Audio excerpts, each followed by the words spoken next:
अस्सलाम वालेकुम viewers, welcome back with another vlog. तो व्यूअर्स, आज आपसे काफ़ी दिन के बाद मुलाकात हो रही है। उसकी रीज़न ये है, जो आप मेरे पिछले व्लॉग में देख भी चुके होंगे, कि मैं एक नई प्लेस के ऊपर मूव किया हूँ, तो उसकी वजह से काफ़ी मसरूफियत थी।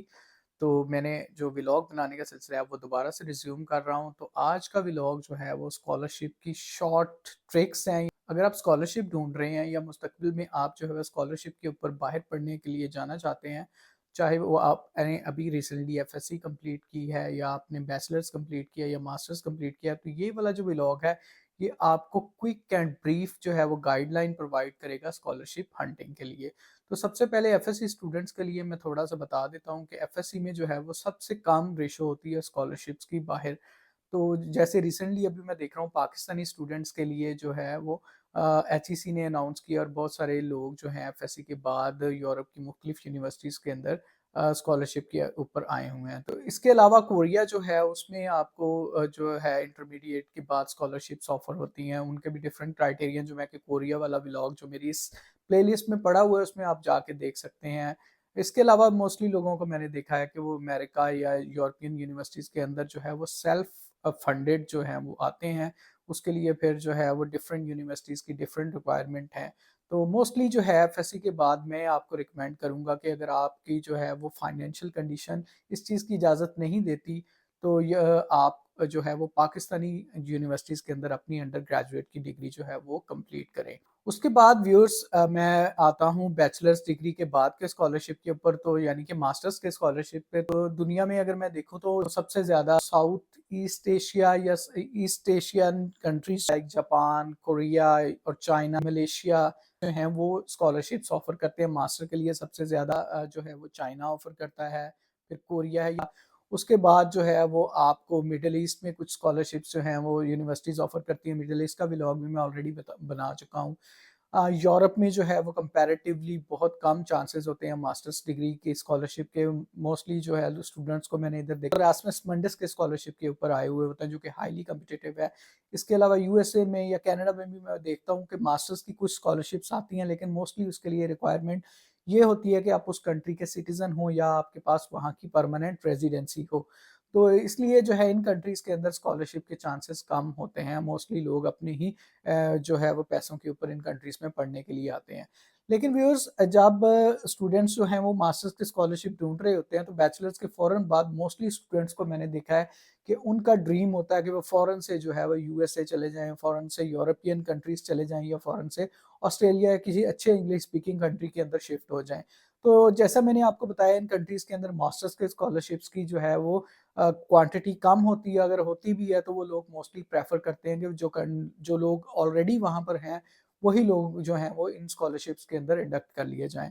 तो कोशिश करेंगे आप बैचलर्स के फ़ौरन बाद अगर आप मास्टर्स का स्कॉलरशिप ढूँढ रहे हैं और नहीं मिल रहा, तो आपको ज़रा भी देर नहीं लगानी चाहिए। अगर आपको चाइना का, कोरिया का स्कॉलरशिप जो है वो मिल रहा है, उसको आप फ़ौरन से अवेल करें और कोशिश भी वहाँ पे ज़्यादा करें, क्योंकि वहाँ पर चांसेस ऑफ सिलेक्शन जो है बहुत ज़्यादा है। अगर आप वहाँ से जो है वो मास्टर्स कंप्लीट कर लेंगे, तो आप बहुत जल्दी से जो है आपको यूरोपियन यूनिवर्सिटीज़ या अमेरिकन यूनिवर्सिटीज़ या जितनी भी दुनिया की अच्छी यूनिवर्सिटीज़ हैं, उनमें आपके पीएचडी के स्कॉलरशिप के चांसेस बहुत बढ़ जाते हैं। अदरवाइज़ मैंने देखा है कि स्टूडेंट्स जो है बहुत ज़्यादा टाइम वेस्ट करते हैं। तो आपने टाइम बिल्कुल वेस्ट नहीं करना, क्योंकि अगर आपने इस फील्ड में आना है, रिसर्च की फील्ड में आना, तो आपका जो मोस्टली एक्सपीरियंस है वो पोस्ट पीएचडी काउंट होगा। तो जितनी जल्दी आप पीएचडी कंप्लीट करेंगे, उतना ही जल्दी आपका एक्सपीरियंस जो है वो काउंट होना स्टार्ट हो जाएगा, और आपके आगे फर्दर जो है वो एडवांसमेंट के चांसेस जो है वो बहुत ज़्यादा बढ़ जाते हैं। व्यूअर्स, अगर आपको दुनिया में कहीं भी स्कॉलरशिप नहीं मिल रहा, तो मैं आपको सजेस्ट करूँगा आप फ़ौरन से पाकिस्तान के अंदर आप किसी अच्छी यूनिवर्सिटी से, जहाँ पे रिसर्च की फैसिलिटीज़ मौजूद हैं, वहाँ से मास्टर्स डिग्री जो है आप अपनी स्टार्ट कर सकते हैं। तो व्यूअर्स, जब आप पाकिस्तान में मास्टर डिग्री में एनरोल हो जाएँगे, तो सबसे पहले आपको जो है वो ये चीज़ सेलेक्ट करनी होगी कि आपने किस एरिया में रिसर्च करनी है। तो उसके लिए सबसे बेहतरीन क्राइटेरिया ये है कि आप गूगल स्कॉलर के ऊपर जाएँ और वहाँ पर देखें कि किन-किन फ़ील्ड्स के अंदर जो है रिसर्च ज़्यादा हो रही है। डेफ़िनेटली जिन एरियाज़ के अंदर रिसर्च ज़्यादा हो रही होती है, वहाँ पे रिसर्च फंडिंग भी ज़्यादा होती है और आने वाले दौर में उसका स्कोप भी बहुत ज़्यादा होता है। दूसरा तरीकाकार क्या है कि आप अपने टीचर से मिलें, उनसे गाइडलाइन लें, वो आपको गाइडलाइन प्रोवाइड कर सकते हैं। थर्ड जो है वो स्कॉलरशिप्स के डिफरेंट फ़ोरम्स हैं, या बाहर जो ऑलरेडी लोग गए हुए हैं, आप जिस फ़ील्ड में जा रहे हैं, उन फील्ड के एक्सपर्ट से आप लिंक्डइन, ट्विटर जो है इन फोरम्स के ऊपर जाकर कनेक्ट कर सकते हैं और उनसे जो है वो गाइडलाइन भी ले सकते हैं। उसके बाद आपने अपना सुपरवाइजर आइडेंटिफाई करना, जितनी जल्दी हो सके वो सुपरवाइजर आइडेंटिफाई करें। तो कोशिश करें आप उन सुपरवाइजर्स को आइडेंटिफाई करें जो कि फॉरेन कंट्रीज से पढ़ के आए हुए हैं, जिनकी रिसर्च कोलैबोरेशंस हैं बाहर की यूनिवर्सिटीज में और जिनका रिसर्च प्रोफाइल भी बहुत अच्छा हो। तो ये चीजें जो हैं वो आपको बहुत ज्यादा जो है वो बेनिफिशियल हो सकती हैं आपके लिए। नो डाउट अदर टीचर्स को भी, मैं ये नहीं कह रहा कि उनका जो है उनके साथ आप नहीं जाएंगे, डेफिनेटली आपको सबको जो है एक्सप्लोर करना चाहिए और आपको जो बेस्ट लगे वो आप फिर चूज कर लें। उसके बाद जैसे ही आप एमएस में एनरोल हो जाते हैं, आप अपनी फील्ड आइडेंटिफाई कर लेते हैं, तो आपने क्या करना है, आपने अपनी लिंक्डइन, ट्विटर, ये प्रोफाइल्स जो हैं, इन प्रोफाइल के ऊपर आप अपने फील्ड के बहुत ज्यादा लोगों को आपने ज्यादा से ज्यादा ऐड करना है, ताकि आपको डिफरेंट लैब्स जो हैं उनसे मुतल्लिक जो है वो मालूमात मिल सके कि कौन कौन सी दुनिया के अंदर लैब्स है जो आपकी एरिया ऑफ एक्सपर्टीज के अंदर रिसर्च परफॉर्म कर रही हैं और लेटेस्ट रिसर्च ट्रेंड क्या है।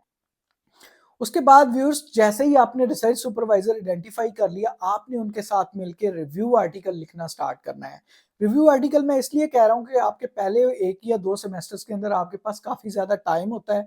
आप उस वक्त लिटरेचर सर्वे भी कर रहे होते हैं, आप अपनी फील्ड में जो गैप्स हैं वो ढूंढ रहे होते हैं कि किस फील्ड में और कौन से जो है वो रिसर्च गैप के ऊपर आपने रिसर्च करनी है। तो आप जैसे ही सुपरवाइजर आइडेंटिफाई करें, उस डेफिनेटली सुपरवाइजर भी आपको गाइडलाइन प्रोवाइड कर देगा, लेकिन आपने रिव्यू आर्टिकल लाजमी स्टार्ट करना है। इससे आपकी राइटिंग स्किल्स इंप्रूव होंगी, आपको लिटरेचर सर्वे आ जाएगा और उसके बाद आपके पास बहुत सारा डाटा एकमुलेट होना शुरू हो जाएगा जो कि आपको पेपर राइटिंग के अंदर हेल्प कर सकता है। उसके बाद आपने अपनी रिसर्च परफॉर्म करनी है और कोशिश करनी है रिसर्च में आप अच्छी से अच्छी करेक्टराइजेशन टूल्स इस्तेमाल करें और मास्टर्स डिग्री के अंदर कम अज कम आप जो है एक रिसर्च आर्टिकल और एक रिव्यू आर्टिकल जो है वो लाजमी पब्लिश करें। तो जैसा मैंने आपको बताया कि ऑलरेडी आपको जो है ट्विटर और लिंक्डइन के थ्रू आपको पता चल चुका होगा कि दुनिया में कौन कौन सी लैब्स है जहां पर आपकी फील्ड में काम हो रहा है और कौन कौन से स्कॉलरशिप्स हैं वो आपकी फील्ड में जो है आपके लिए बेनिफिशियल हो सकते हैं। तो उन स्कॉलरशिप्स को आप पैरेलल जो है वो आइडेंटिफाई करते आ रहे होंगे, तो डेफिनेटली मास्टर्स के कंप्लीट होते तक या कंप्लीशन के दौरान ही आपको जो है स्कॉलरशिप की ऑफर हो सकती है। अगर आपको स्कॉलरशिप फिर भी नहीं मिल रहा तो आपने डिसहार्ट बिल्कुल नहीं होना। आपने मास्टर्स डिग्री कंप्लीट करने के बाद पीएचडी के लिए जो है वो जाना है। अब पीएचडी में जो है पाकिस्तान में मुख्तलिफ यूनिवर्सिटीज हैं, वो भी बहुत अच्छी किस्म की रिसर्च करवाती हैं। तो आपने वो यूनिवर्सिटीज आइडेंटिफाई कर लेनी है। अगर नहीं आपको माइंड बन रहा वहां पर जो है वो पीएचडी करने का, तो जो मैंने आपको बताया रूट कि आप फिर जो है चाइना या कोरिया उन यूनिवर्सिटीज में ट्राई करें। बिल्कुल देर ना करें, ये ना सोचें कि यूरोप और अमेरिका ही जाना है।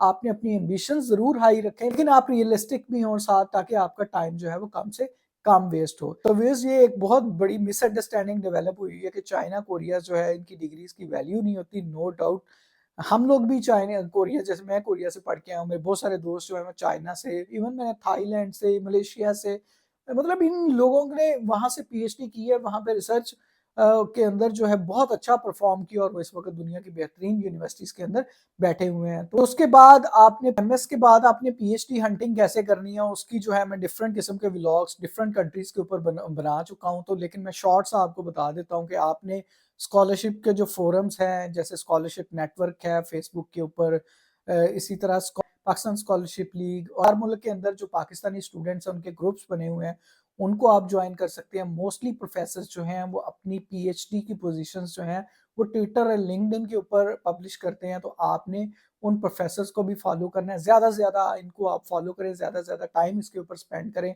ना कि आप फेसबुक के ऊपर आप सिंपल जो है वो ब्राउजिंग करते हैं उनसे। तो बहुत दर्जे अच्छा है कि आप जो है वो स्कॉलरशिप हंटिंग करें इन वेबसाइट्स के ऊपर बैठ के। इसके अलावा मुख्तलिफ ऑर्गेनाइजेशंस जो हैं वो स्कॉलरशिप ऑफर करती हैं। जैसे अगर मैं बात करूँ यूरोप के अंदर मैरी क्यूरी का प्रोग्राम बहुत ज़बरदस्त है, वो बहुत सारी स्कॉलरशिप देता है। इसी तरह अमेरिका में फुल ब्राइट का प्रोग्राम है। इसी तरह ऑस्ट्रेलिया में जो है स्कॉलरशिप्स गवर्नमेंट के थ्रू आती हैं। इसी तरह एचईसी की वेबसाइट के ऊपर जाएं, बहुत सारे मुल्कों के बायलैटरल एग्रीमेंट है पाकिस्तान गवर्नमेंट के साथ, आप वहां से स्कॉलरशिप जो है वो ले सकते हैं। जैसे चाइना में चाइना स्कॉलरशिप काउंसिल है, इसी तरह कोरिया में जो है वो बहुत सारे स्कॉलरशिप्स आते हैं गवर्नमेंट के थ्रू। तो ये सारे गवर्नमेंट फंडेड स्कॉलरशिप हैं, ऑर्गेनाइजेशन जो है डिफरेंट वो आपको प्रोवाइड करती हैं। तो इन ऑर्गेनाइजेशन के स्कॉलरशिप्स के थ्रू भी अप्लाई करें। इसके अलावा प्रोफेसर्स के इंडिविजुअल स्कॉलरशिप्स होते हैं, उनको भी आप अप्लाई करें। जैसे अगर मैं बात करूँ यूरोप में, तो यूरोप में आपकी जो पीएचडी है वो जॉब है, तो एज़ अ जॉब अनाउंस होती है। यहाँ पर यह ज़्यादा फ़ायदा नहीं है, आप प्रोफ़ेसर्स को ईमेल करें, कोरिया, चाइना, उन कंट्रीज़ के मैं ऑलरेडी व्लॉग्स में बता चुका हूँ, आप प्रोफ़ेसर्स को ईमेल करके स्कॉलरशिप किस तरह ले सकते हैं, आप उन व्लॉग्स में जाके जो है उसको देख सकते हैं।